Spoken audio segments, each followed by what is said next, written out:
Hello everyone. Now we will see some important critical terms. तर आपण काही महत्त्वाचे क्रिटिकल टर्म्स पाहणार आहोत. Special English paper 4, that is introduction to literary criticism.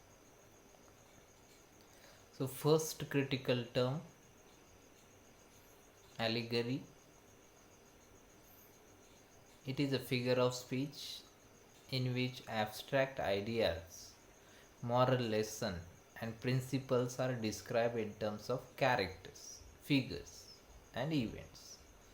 तर ॲलिगरी म्हणजे जसं दिसतं तसं नसतं.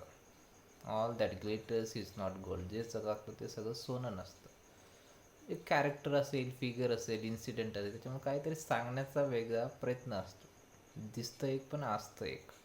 Animal form, if you look at the novel by George Orwell, you may think that it is a fable one, story of animals, but actually it is related to Stalin, related to Russian war, so revolution of Russia before World War One.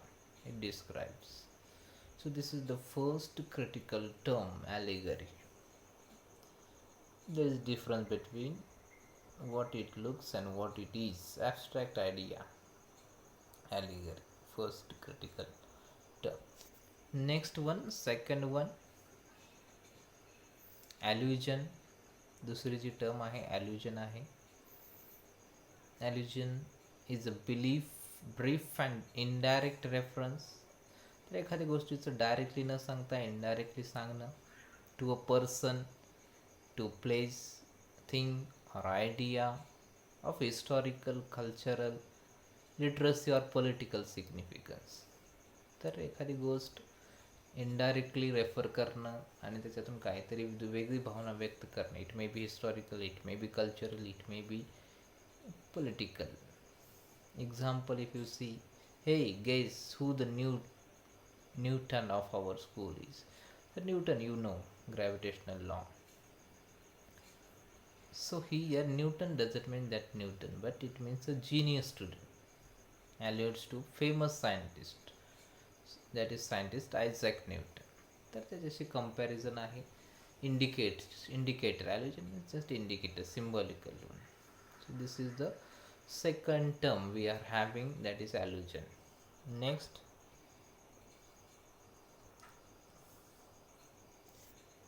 third one, ambiguity.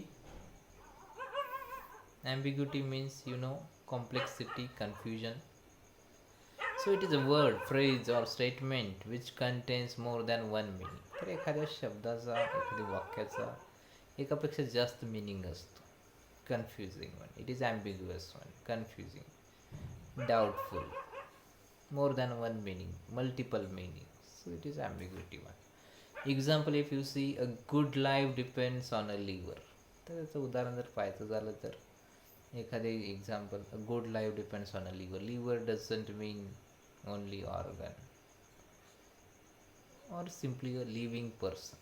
तर एखाद्या वेळेस living पर्सनला सुद्धा liver म्हणतात, one who lives. So it is ambiguous, not clear, confusing, doubtful, in a dilemma one is having. This is called ambiguity, third critical term. Next term, satire.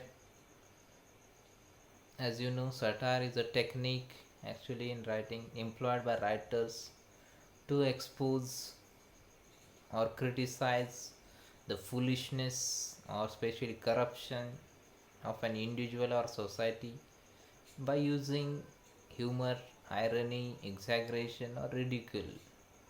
Rape of the Lock, you know the story. It's a mockery, it is. Mock epic by Alexander Pope. It talks about middle class 18th century people, how they focuses on trivial issues and makes a big issue. So this is a poetic satire. Again, Jonathan Swift has written, yes, as you know.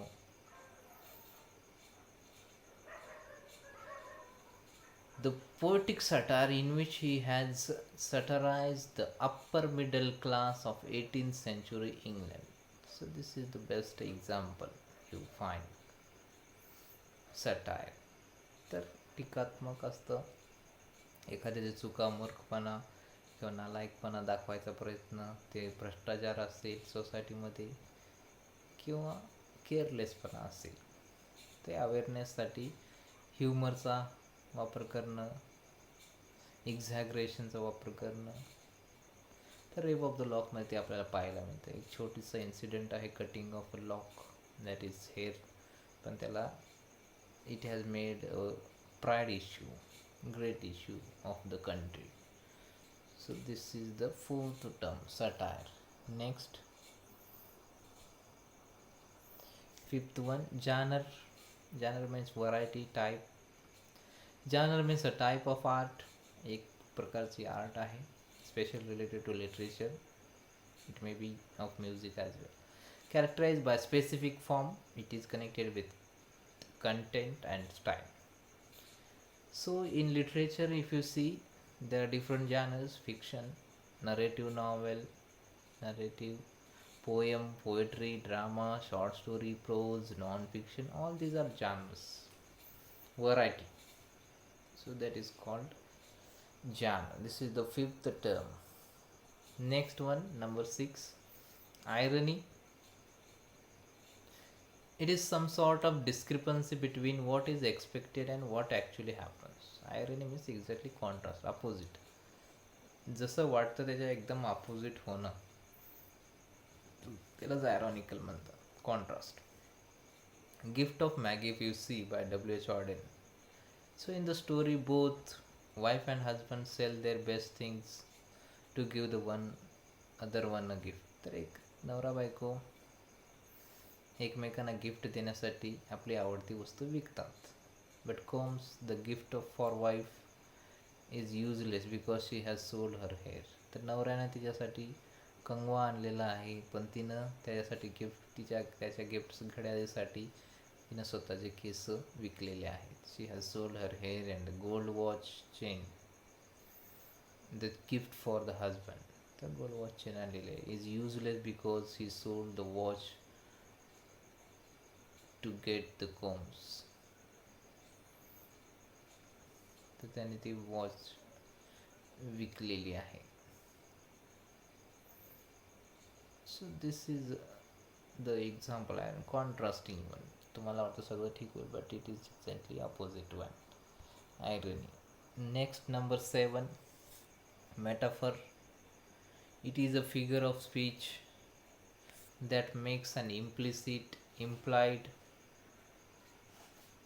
or hidden comparison between two things that are unrelated but share some common characteristics. तर metaphor माहितीचं direct comparison असतं, hidden comparison between two thing, some common character, दोघांमध्ये काहीतरी common feature असतं. So example, her voice is music to his ears. तर तिचा जो आवाज आहे जसा काही म्युझिकच आहे असं म्हटलं जातं. सो this is metaphor. He is a tiger means he has the qualities of bravery, courage. So this is related to metaphor. Next one, if you look at next term after metaphor, connotation. Connotation means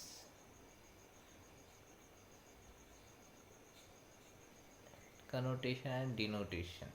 Connotation is an idea expressed by a word, phrase, or sentence in addition to its main meaning. That woman is a dove at heart. So connotation means implied meaning, not dictionary meaning. So it is an implied meaning. The woman is a dove at heart. Here the dove implies peace or gentility. Their implied meaning other than main meaning. So dove is not a here, it is not a bird, so it implies the peace, solitude. Next one, denotation, when dictionary meaning, essential, objective, invariable meaning of the word which is recorded in a dictionary, what you find in contrast to connotation, exactly opposite to connotation, that is denotation. Dove means type of white bird often used as a sign of peace. So these are some of the terms.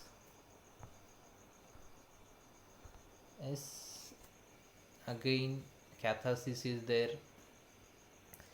So Aristotle put this theory of catharsis, essential element in the function of tragedy, appears in last part of his definition of tragedy, that pity and fear, purification of soul.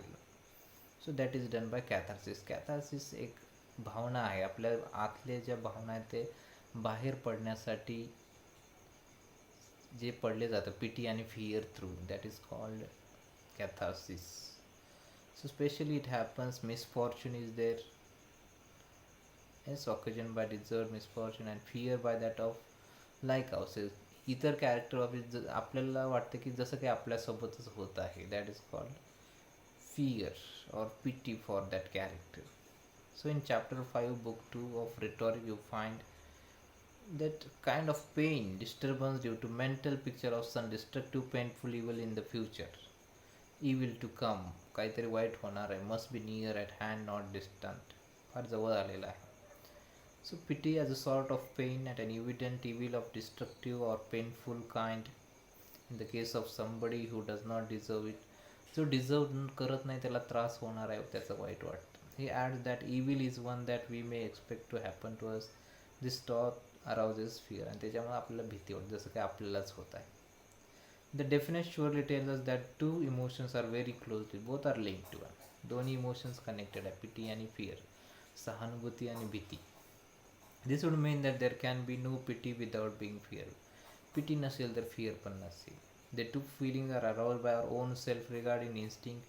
Fear in tragedy is aroused when we fear occurrence of the event in our own life. जसं की आपल्या जीवनात काहीतरी white होणार आहे. Similarly, when we know the character like human ourselves, आपल्यासारखंच आहे, तेव्हा भीती वाटते. We feel with the fact that we feel sympathy as well. So this is pity and fear and purification of those feelings. Purification of the soul is called catharsis. It is coined by Aristotle. So here ends critical term.